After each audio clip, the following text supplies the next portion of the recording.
அக்கா, நீ என்ன ரொம்ப வீக்காக இருக்கிற? ஃபர்ஸ்ட் விட ரொம்ப ஒல்லியான மாதிரி இருக்க. ஏதாவது உடம்பு சரியில்லையா? அதெல்லாம் இல்லைப்பா. நான் புகுந்த வீட்டில் நிறைய சாப்பிட்டு சாப்பிட்டு குண்டாயிட்டேனா, அதனால டயட் இருந்து இப்படி ஒல்லியாக இருக்கேன். இப்போ கூட 6 மணிக்கு மேலேனா நான் நிறைய சாப்பாடுலாம் சாப்பிட்றதில்ல. நீ சொல்கிறியேன்ட்டு தான் உன் கூட சாப்பிட்றேன். பார்த்தீங்களாம்மா, கல்யாணத்துக்கு அப்புறம் அக்கா எப்படி மாறிட்டான்னு. நம்ம வீட்டில் இருக்கும்போது நிறைய சாப்பிடுவாட்டி, நீ அப்பப்போ தீனி மூட்டைன்னு அக்காவை எப்படி திட்டுவ? அங்கே போயிட்டு பார்த்தியா அப்படி டயட்லாம் மெயின்டைன் பண்ணி ஸ்லிம் ஆகிட்டு இருக்கிறா. சூப்பர்க்கா, உன் டயட் பிளானை எனக்கும் சொல்லு. இப்போ நான்லாம் கண்டினியூஸாக வேலைக்கு போகிறதுனால ஃபஸ்ட்டு விட இப்போ ரொம்ப வெயிட் போட்டுட்டேன். அம்மாவும் டிஃபன் பாக்ஸில் நிறைய சாப்பாடு போட்டு கொடுக்குறாங்களா, என்னால் சாப்பிடவே முடிய மாட்டேங்குது. சரி, காலி பண்ணுமேனு நிறைய சாப்பிட்டு இன்னும் வெயிட் தான் போட்டுட்ருக்கேன். என் தலையெழுத்தை நினச்சா எனக்கே சிரிப்பு தான் வருது. எனக்கு புகுந்த வீட்டில் 3 வேளை கூட ஒழுங்காக சோறு போட மாட்டாங்க. அதில் தான் இந்த உடம்பு இழைச்சதுன்னு கூட எனக்கு தெரியல பாரு. சோறே சாப்பிடாது எனக்கு எதுக்கு டயட்டு? என்னக்கா ஏதோ கவுந்து உட்காந்துட்டு யோசனை பண்ணிகிட்ருக்க? சாப்பாடு நல்லா அள்ளி சாப்பிடு. நீ பார்க்க ரொம்ப ஒல்லியாக தான் இருக்க. இன்றைக்கி ஒரு நாள் சாப்பிட்றதுனால உனக்கு வெயிட்லாம் ஏறிடாது. சரிப்பா. ஐயோ, இந்த பிரியாணி பார்த்து எவ்வளோ வருஷம் ஆகுது. என் ஃப்ரெண்டு கலாவோட பிறந்த நாளுக்கு தான் அவள் பிரியாணி போட்டா நான் வீட்டுக்கு போய் சாப்பிட்டுட்டு வந்தேன். அதுக்கப்புறம் இன்றைக்கி தான் பிரியாணி கண்ணாலேயே பார்க்குறேன். அக்கா, இந்த சிக்கன் பீஸ் உனக்கு தான், சாப்பிடு. இல்லைப்பா, அம்மா சாப்பிடுவாங்கல்ல. அம்மா எல்லா வெள்ளிக்கிழமையும் சாப்பிட்டுட்டு தான் இருக்காங்க. வாரம் வாரம் நான் வாங்கி அவங்களுக்கு கொடுத்துட்ருக்கேன். இந்த ஒரு வாரம் நீ சாப்பிட்டா ஒன்றும் ஆகிடாது, சாப்பிடு. சரிப்பா. சே, நம்ம சாப்பிட்ற நேரத்துக்கு தான் வருவாளா? இன்றைக்கி நம்ம சாப்பிட்ட மாதிரி தான். வெறும் குஸ்கா தான் மிஞ்சம் போல இருக்குது. எல்லா சிக்கனையும் லபக்கு லபக்கு இப்படி தின்னுட்டு இருக்காளே.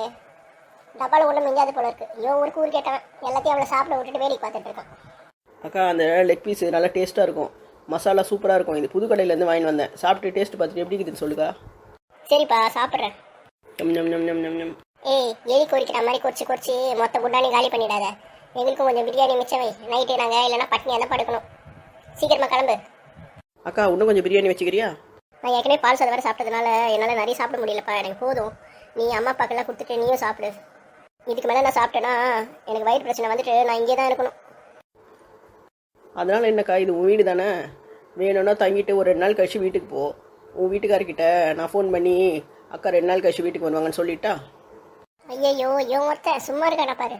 அவளே வீட்டுக்கு கிளம்புறேன்றா. அவளை போய் வீட்டில் தங்க வைக்கிறேன்னு சொல்கிறான். இவன் வீட்டில் இருந்தால் நம்ம நிம்மதி எப்படி சமைச்சு சாப்பிட்டுட்டு இருக்கிறது? இவளுக்கு ஒரு பங்கு எல்லாத்தையும் வைக்கணுமே.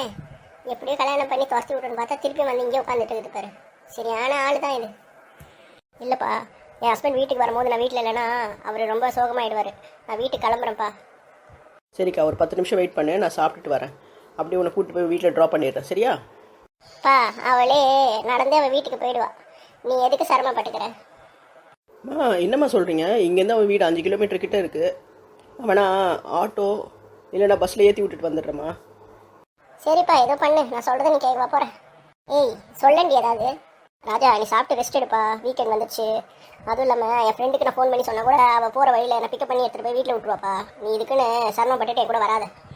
அம்மா, கொஞ்சம் சுடு தண்ணி கொண்டு வரீங்களா? நாங்கள் 2 பேருமே நிறைய சிக்கனும் பிரியாணி சாப்பிட்டுட்டோம். கொஞ்சம் சுடு தண்ணி குடித்தா நல்லாயிருக்கும். இதோ எடுத்துகிட்டு வரேன்ப்பா.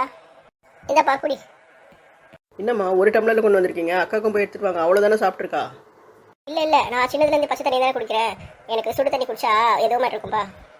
ஆமாம்ப்பா, அவளுக்கு சுடு தண்ணி ஆகாது. விடு, அவள் பச்சை தண்ணியே குடிக்கட்டும். சரி, நான் கை கழுவிட்டு கிளம்பிட்டு வரேன். அக்கா, நீயும் கிளம்பி ரெடியாரு. ஏய், உனக்குலாம் கொஞ்சமாவது அறிவு இருக்கா? கொஞ்சமாவது வெக்கம் இருக்கா? உன் வீட்டை விட்டுட்டு இங்கே வந்து இப்படி தீனி தின்னுட்டு உட்காந்துட்டு இருக்க. உன் வீட்டுக்காரர் உன்னை எதுவும் சொல்ல மாட்டாரா? மாமியாரெல்லாம் திட்ட மாட்டாங்களா? என்ன வேலை பண்ணிட்டு இருக்க நீ? உன்னை நான் அப்பவே கிளம்ப சொன்னேன். இங்கே உட்காந்துட்டு இப்படி பண்ணிட்டு இருக்க. இன்னும் கொஞ்சம் நேரத்தில் உங்கள் அப்பா வர வந்துடுவார். அவர் வர ஏதாவது என்ன கேள்வி கேட்டால் அவருக்கு என்ன பதில் சொல்கிறது? இனிமேல் சாயந்தர நேரத்துக்கு வராத. இங்கே வரதா இருந்தால் கூட காலையில் 10 மணி அந்த மாதிரி நேரத்துக்கு வா. அப்போ தான் வீட்டில் யாரும் இருக்க மாட்டாங்க. ஆமாம், பிரியாணி பார்த்தோன்னா என்ன தாவிட்டே? அதனால உங்கள் வீட்டுக்காரோட பிரியாணிலாம் வாங்கி கொடுக்குறது இல்லையா? அப்படி ஏதோ 10 நாளைக்கு பஞ்சத்தில் இருந்த மாதிரி சாப்பிட்டுட்டு இருக்க. அறிவு இல்லையா உனக்கு? படிச்சு தானே இருக்க. அம்மா, எனக்கு அறிவு இருக்குது, ஆனால் என்கிட்ட பணம் இல்லை. அதனால என்னை யாருமே மதிக்க மாட்டாங்க. நீயே பார்த்தியா? நீ பெத்த பொண்ணு தான் நான். ஆனால் பணம் இல்லாதனால என்னை என்ன பேச்சு பேசுகிறேன்? ஆமாம், உன்னை படிக்க வச்சதுனா நீ என்ன வேலைக்கு போய் அப்படியே சம்பாரிச்சு கிழிச்சிட்டியா? அந்த காசு எடுத்துகிட்டு வந்தேன்னா என்னை கூட்டிகிட்டு அந்த காசில் உனக்கு செலவு பண்ணுறேன்னு கவலை வர மாட்டேங்கிறேன். தம்பியை இன்ஜினியரிங் படிக்க வச்சேன். ஆனால் எனக்கு ஏதோ ஒரு டிகிரி தானே படிக்க வச்சேன். அதுவும் நான் வேலைக்கு ட்ரை பண்ணதுக்குள்ளேயே எனக்கு கல்யாணம் பண்ணி வச்சுட்டீங்க. ஏம்மா எப்போ பார்த்தாலும் மேலே குத்த சொல்லினே இருக்க? நான் உன் மேலே குத்த சொல்கிறேன், நீ என் மேலே குத்த சொல்கிறியா? உன்னை படிக்க வச்சு கல்யாணம் பண்ணி கொடுத்ததே பெரிய விஷயம். நீ பாட்டுட்டு உன் புகுந்த வீட்டிலேருந்து ஒழுங்காக பொழைச்சிக்கிற வழியை பார்க்காம அப்பப்போ சண்டை நீங்கள் வந்து நின்றுட்டு தான் நான் என்ன பண்ண முடியும்? உன் மாமியார்காரி சொல்கிற வேலையெல்லாம் நல்லா செய். அப்போ தான் உன் மாப்பிள்ளைய கையில் போட்டுக்க முடியும். வீட்டில் இருக்க எல்லா வேலையும் செஞ்சுட்டு ஒழுங்காக குழந்தை குட்டியை பெற்றுட்டு வாழ்கிற வழியப்பாரு. இங்கே வந்து வந்து நின்றுட்டு இருக்காத. ராஜாக்கு உன் விஷயம் எதுவும் தெரியாது, அவன்கிட்ட சொல்லாத எதையும்.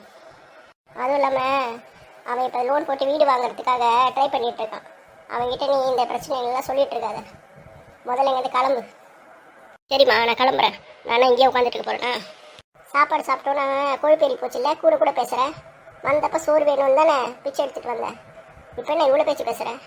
ஆமாம்மா, நான் உங்களை தப்பாக தான் பேசிட்டேன், நான் மன்னிச்சிடுங்க. நான் போயிட்டு வரேம்மா. நீங்கள் அவன்கிட்ட நான் கிளம்பிட்டேன்னு சொல்லிடுங்க. சரி கிளம்பு, நான் ஏதாவது ஒரு காரணத்தை அவன்கிட்ட சொல்லிக்கிறேன். இதெல்லாம் எடுத்து வச்சுட்டு போட்டா? வேணாம் வேணாம், இதெல்லாம் நான் க்ளீன் பண்ணிக்கிறேன். நீ முதல்ல கிளம்புனா போதும். கிளம்பு முதல்ல. வரம்மா. இதோட இந்த பக்கம் வராத, போயிடு.